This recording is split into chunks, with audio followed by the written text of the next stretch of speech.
Hello, this is Colin Thompson. Welcome back to our latest episode in our COVID Coaches series. Today, we have a good friend of mine here in Shanghai, Cindy Gong, who's joining us to share with us a very interesting story about her time away from her family during the corona outbreak here in China. Let me give some background here.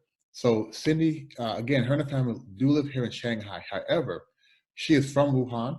Her parents are in Wuhan, and she sent her young child, 4-year-old child, back to Wuhan before the outbreak. Very heartwarming and touching story, especially when I should share this with you, when she mentions the fact that on January 22nd, she told her son, "Mommy's coming for you tomorrow," and overnight, the city went on lockdown, and thus she was not able to go get her son, and spent over 80 days apart from her son, her in Shanghai, and her son back in Wuhan. And the reason why I wanted her on to tell the story is because we think about gratitude. We've talked a lot about having gratitude and being thankful for what we have, even during these tough times. And when she shared with me that she had been without her son for almost 4 months, it really touched my heart because it made me think about just how thankful I was that I was locked in with my family. So Cindy, welcome to the program, and we look forward to hearing more about your story. Thank you, Colin, and thank you for inviting me. Hello, everyone. My name is Cindy. I am originally from Wuhan. It's in the middle of China. Before the virus, I think no one knows the city well, but now it's worldwide. Yeah. I lived there for all my life in the first 25 years, and I relocated to Shanghai about 10 years ago. I had got married in Shanghai and had my kids in Shanghai and working in Shanghai. Before the coronavirus, I sent my son back to my hometown. And on January 22nd, on my video call with my parents and my son, I told him, "Mom is coming back tomorrow. I'm excited. Mom has bought lots of toys for you, and it's so great to see you again." Because last year, I started to join a startup company, and I had to work 16 hours a day, and I have no time to taking care of him. So I want to take these chances to be fully dedicated to him with Chinese New Year holiday and to see all my families, my parents as well. And I told my dad that the virus is not getting good, so please also maintain the social distance. He said that it's not that serious. Right. And so we kind of have a little fight before I went to bed that night, January 22nd. But still, my train ticket is January 23rd, and I'm supposed to be back to Wuhan on January 23rd. The first day of city has been locked down. Right. That's very, very interesting because you mentioned that your father, who's in Wuhan, as we know, the epicenter of the outbreak, and as late as January 22nd, he and other people in Wuhan didn't think it was that serious. And then overnight, yes, everything changed. I know on a video before we talked about, even outside of China, everything changed overnight. Everything changed, I mean, just that quick. And Wuhan was under, I'd say, tremendous lockdown. You mentioned earlier when you and I were talking that in Wuhan, you could not leave your apartment. I think once every few days, you're allowed to leave your apartment. So share with us, as we paint the picture, what were the lockdown restrictions in Wuhan? So even in whole human history, there's no ever have a city locked down like Wuhan because it has 10 million people there. And we have 5 million university students who are under mobility, and they travel back to their hometown and forth during Chinese New Year holidays. And after the lockdown, first of all, the whole public transportation has been stopped, and you cannot go anywhere with your car, with the public transportation. And very only few people have their own cars or motorbikes. And after a few days, even the personal cars is strictly forbidden to go out unless they have a permission. Right. And all the train airplane went to the city has been closed. So in general, you cannot doing anything. And after the city locked down, the first couple of days, we're still allowed to go out because there's still a lot of patients needs to go to the hospital and their family has to taking care of their patients. So in the first week, it was still allowed if you said that you have patient. But after that, when the government find out most of the patient has been treated well in the temporary hospital, no one is allowed to go out until you have a permission. And you are not allowed to go out, even go to the supermarket. So for those people who have disease, like my grandfather, he has diabetes, he has to use the medicine every day. Then there are some volunteers are sending over some medicines for everyone to keep their very basic level lives. And also they're giving people the vegetables and regular grocery shopping, so that making sure that every family can still have something to eat, and trying to minimize the distance of the infection from each people. Right. You know, we talked earlier about how the main thing that you're concerned about. And it's very interesting because my assumption was you're very much concerned about your child. You miss being with your child.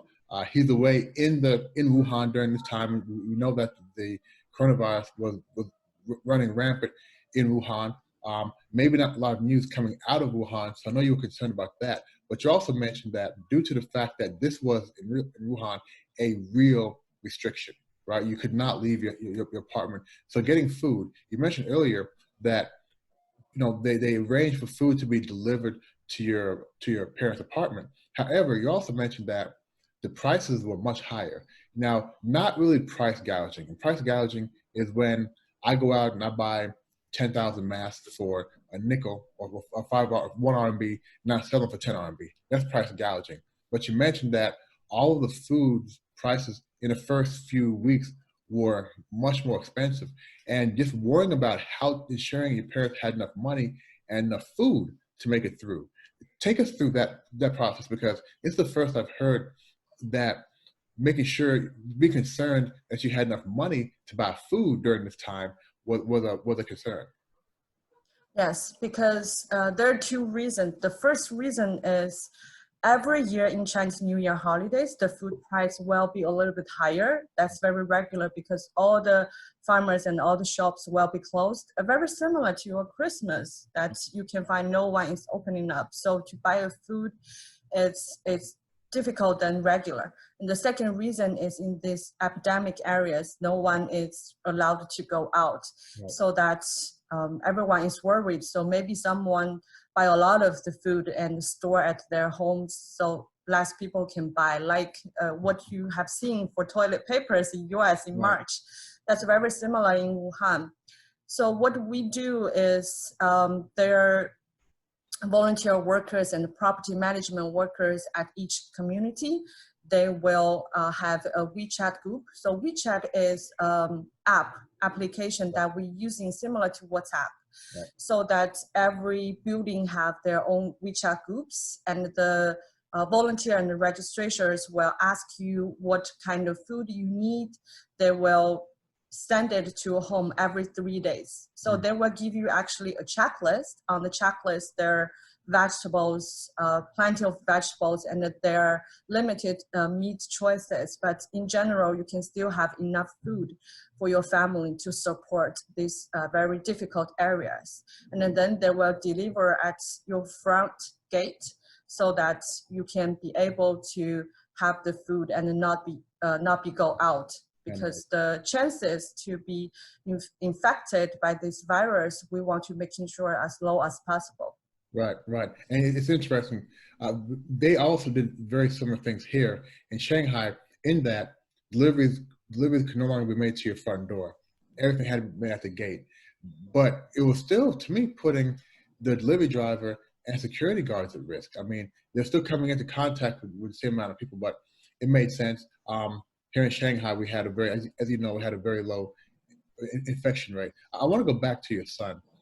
Prior to this, had you been apart from your son for more than a few weeks? Not exactly, not this long. This was, I think, the longest moment of my life that I was apart from him. And I had missed the days I'm around with him because he's grown so much bigger now and he learns so quickly. And before he can speak very limited words, right? He's still a little boy, a toddler in my eyes. Right. But during this period, he is much bigger. He can speak more than 1,000 words now. And every time you ask him a question, he can give very quick answer like an adult. I was really surprised, and I feel a little bit strange because he's still the same old boy, but a very different one. So I feel very regretted that I missed that period of his life, that I'm not around with him and I cannot feel his pain, his happiness, his joyness. Yeah, I think thankfully we still had video, right? You could still see him, but how did he adapt to that? I know January, February, March. How did he adapt to it over those 3 months? So my son, he is a very, even though he's very talkative, but if you relate it to the emotions, he kept everything in his heart. So even though he misses me a lot, but he rarely talk about it. So even though we were video calling, but I cannot see him cry. And he always show a smiling face. But my mom told me that he really misses me. So every time I told him about our past memories, he were quiet at night. And he sometimes have nightmare, I'm not there. So that breaks my heart. I don't want my son to have nightmare because I'm not around. Right. And your husband also was in Shanghai as well, so he was there with the grandparents for that amount of time. Luckily, he had a lot of love in that house. I know that right now, a lot of in China, right, back in February, March, and now in the US, a lot of my friends and colleagues and clients are telling me how much they are going crazy, right? Being with their family. And just last night, two close friends of mine shared that. And these two guys, they're not married. So they're literally have been by themselves in their home for like 5 and 6 weeks. And they mentioned that, yeah, you may get tired of being with your family. When you're by yourself, it just really doesn't feel good for a long amount of time. So luckily, you had your husband here with you in Shanghai, and your son still had the grandparents and a lot of love there as well. But what it comes back down to is, again, that feeling of gratitude. If I think now about have been without my wife and my son for weeks, let alone months, it would have been a much different experience. And as good as, and people who are viewing this, as you know, people are using more video conferencing tools right now, and it feels good, but it's not the same. It's not the same. It is not. Yeah. It is not. And luckily, your son is now back in Shanghai, and he's back. You have this video, and I think we're playing the video now. We're going to play the video and take us through, the return, because the video is very intriguing because he is about to go land on the moon. Okay, he is in full gear. So take us through the idea of putting him in full gear, full PPE gear from Wuhan back here. And were there any issues getting him from Wuhan back to Shanghai? So after April 8th, the city is resumed to work. So everyone can allowed to travel domestically. However, we are still worried about those non-symptom patients. So they're still carrying virus everywhere. And the train station is the public area where everyone travels, right? And that train station also very close to the original seafood market. It's only 1.5 kilometers away. So I was very, very much worried about him. So I bought him the full package of PPE and asked him to wear them. And that day in Wuhan is very hot. It's already 28 degrees. The Chinese degrees. So it's very, very hot. And those clothes are not very good at sending out the sweats. So he was sweating all the time. Well, PPE should not be letting anything Yeah, out. yes, yeah. Yeah. Yeah, and I was a little worried about the masks because he's still very young. I'm a son of 4 years. I don't really believe that he can wear the mask for 5 hours. That's the fast train from Wuhan to Shanghai. But actually he did. He never took off his masks, and I wear him a diaper inside of the PPE. So making sure that even he wants to pee, he can pee in the diapers. Right. And he never complained about the situation where it's too hot on his way back to Shanghai. All he has asked is, when can I see mom earlier? Is this train going to stop in Shanghai next minute? I want to see my mom so badly. I miss Shanghai so much. So that breaks my heart. He never complained, and he arrives in Shanghai about 8:30 that day.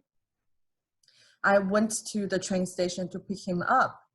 At the train station, when I saw him, I cannot stop crying because he was so vulnerable, you know. He's so young, he's so scared because he's still worried about this virus, but he's also very excited to see me. He's still wearing the whole PPE gears, and he seems fragile. And those facial expressions make me hold him so tight. I told him I never ever want to be apart from him again in my life. So I hold him. It's gonna be a tight hug. I'm quite sure that was yeah. He is very heavy now, but still I cannot let him go. So I hold him tight, and I was holding his hand, say, please follow mom, and we're back to Shanghai. So you are safe now. So we took a train back. He's very safe now. And so I assume your husband was there also, right? Yeah, my husband will stay at home to make the food for him. So I went to the train station to pick him up. Yeah, I bet that was a tremendous reunion, and it's very, wow. When you told me about this a few days ago, I was very shocked because I knew that there were some people who went home for Chinese New Year who were with their families, right? Because they went home for Chinese New Year. But I never realized that there are also families whose kids may have been home earlier and now can't move. And for a 4-year-old child, not being able to see mommy, see daddy, being inside for almost 4 months, it had to be, I don't want to say life altering because it's so young, but it had to have a great impact on his life. And, you know, I wish it would have been great to see that hug that you guys gave. I'm quite sure that was a deep hug, man, a lot of tears and whatnot. So I'm very happy that you guys were able to get back together. Were there any lessons learned during this time? Well, so my heart still breaks a lot of the times during this period. Even though I not be able back to Wuhan to stay in Shanghai, I still feel very much people are scared of me. People want to keep us far away from me by I'm telling them I'm actually from the city of this virus. Yes. During the very first few weeks, those people, I consider them as very good friends. They were just disappeared. I was very heartbreaking as well. I thought I never judge anyone from location, from their race, from nationality. I use my heart to communicate with my friends, but all of them are not behaving the same, right. and they were just disappeared. But I also see a lot of the doctors and the nurses flying all over the country to Wuhan to helping those people are in serious injured of this coronavirus. There's one picture that one of the doctors are sending 7 years old patient to see the checks, and during the way to the checking rooms, there is a sunset, and he stopped it to be with this old man to see the sunset, to still enjoy a good way of life. And then they went back to the hospital. a good news is that this 7 years old man is fully recovered. Right. So right after, he is actually a violinist. So after that, he was playing a violin to this doctor before the doctor goes back to Shanghai. So that was the moment that teach me most. Yeah, well. very touching. And I have, well, I say I experienced, but I've witnessed the change of how people interact with people who are from Wuhan. And it's a shame. I think people were just scared.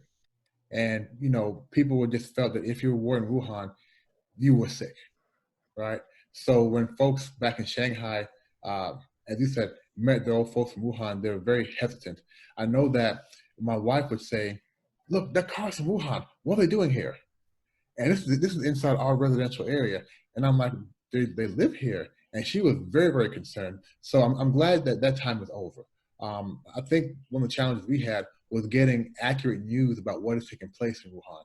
So people were, I guess, trying to be very cautious and saying just in case, which wasn't the best way to go about it. But here we are, almost the end of April, and things have started to turn for the best or the better, I hope. So Cindy, thank you for sharing your story, because what I want people to take away from this is just being thankful and being aware of, even though things may be looking bad right now inside of your home, there's hope.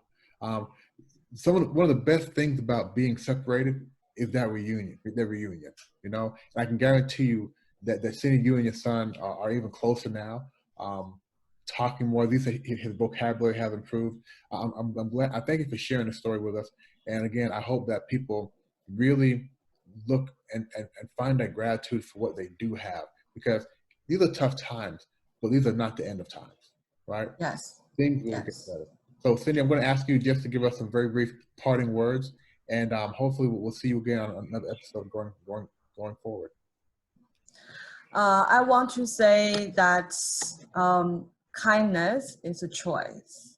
I saw true humanity during this period, but I still believe that there are very, very kind people everywhere. And without those kind people, we are not going to survive. The city and the whole country is not going to have such little numbers with 1.4 billion people. Right. So I really thank for those people who helped Wuhanness. And like you, I want to thank you for inviting me, because I can spread out the information as a Wuhannese. And also, I want to thank every volunteer from this virus. They're not charging anything. They're just trying to help. Right. So yeah, I'm really grateful for that as well. So thank you, everyone. And we survived. And I believe that better things will happen. I believe there's a one Western word saying every cloud have a silver lining. Yes. That's my favorite words. Yeah. Everybody have a silver lining. So thank you again, Cindy. And I do want to really quickly just jump on what you said.